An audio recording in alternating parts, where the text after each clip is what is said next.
and just gently keep finding spots that will detach. And if you keep working it here and you're finding that it's not going to detach, there's a problem, or there's a screw, or there's something holding the case together. So I'm just inspecting that here, finding out what the problem is.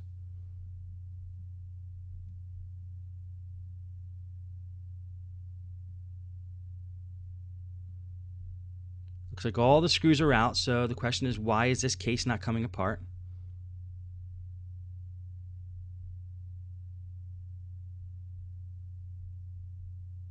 Found another screw that might need to come out.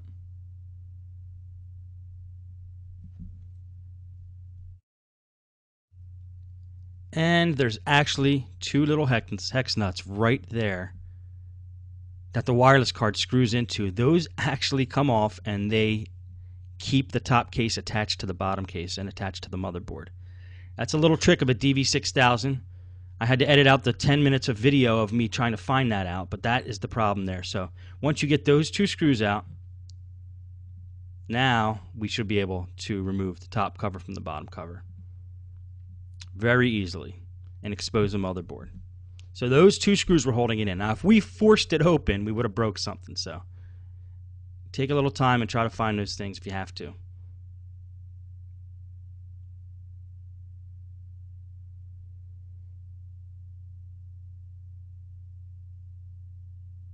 Now there's a few screws holding the motherboard on.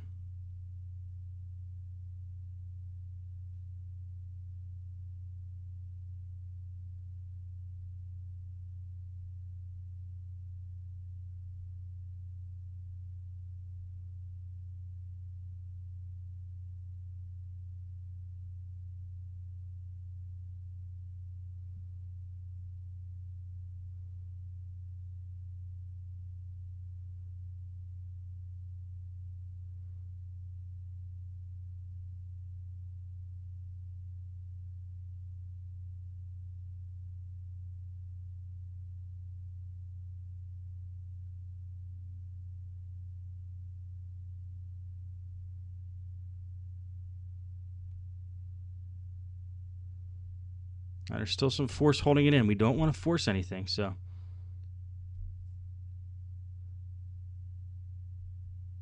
what we're going to end up doing is taking off the remote control holder, which is there in the bottom right hand corner of the computer, and that will allow us to pull the motherboard outwards instead of forcing it like I was doing before.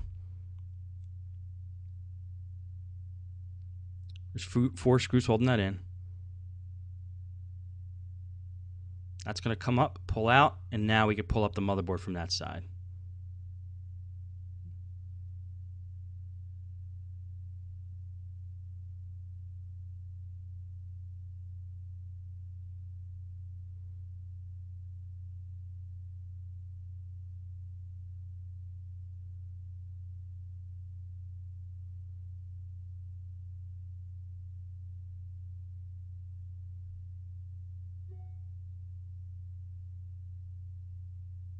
There we go.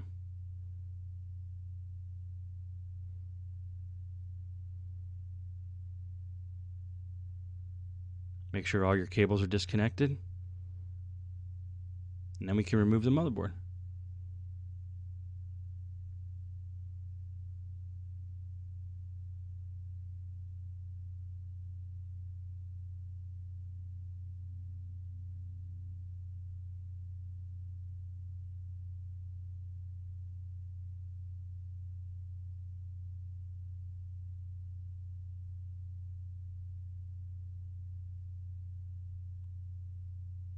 I like to take a vacuum here, and since you have these laptops open, this is a great opportunity to get the dust and dirt out. So I'm just using a Stinger wet dry vac from Home Depot, smallest one that they have, the little tiny one, which has been a great investment for the shop. And I'm using the brush.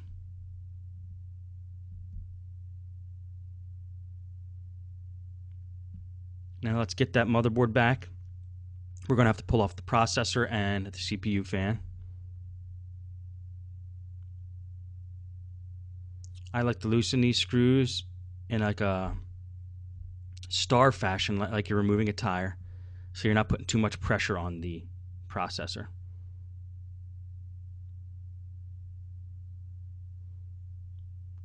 Then we use a screwdriver to unlock the processor, pull it out.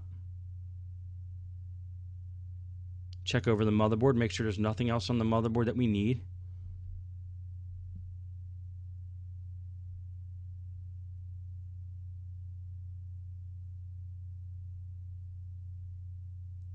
And once we determine that, grab the new motherboard and get started again.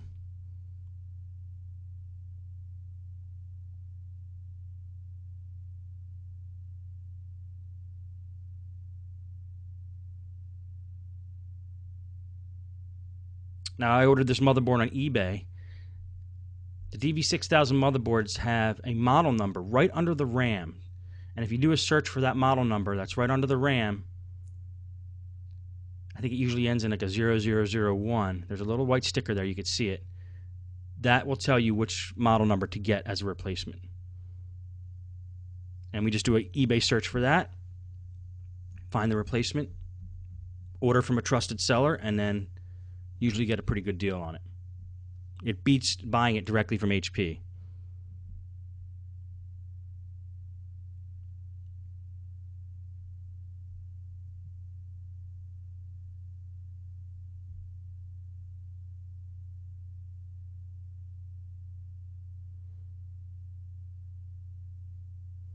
And what we're going to do is put some new thermal grease on the processor and the heatsink.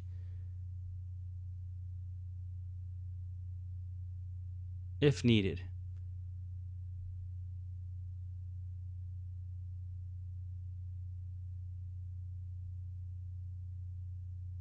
Sometimes the heatsink will have a thin layer of metal rather than actual thermal paste, which is just another way of doing heat transfer from the processor to the heatsink.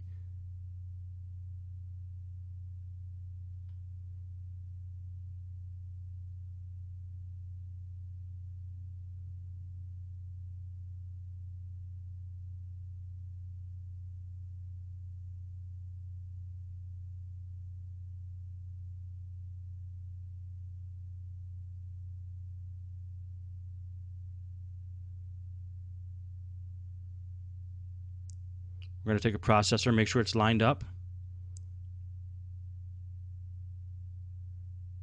Make sure that the locking screw is set to unlock position before you put the processor in. Processor should just slide right in. Put a little pressure on the processor, then lock it with the locking screw. If you've never done that before, it's very easy. There's a little diagram above the actual screw that shows what position it should be in to be locked.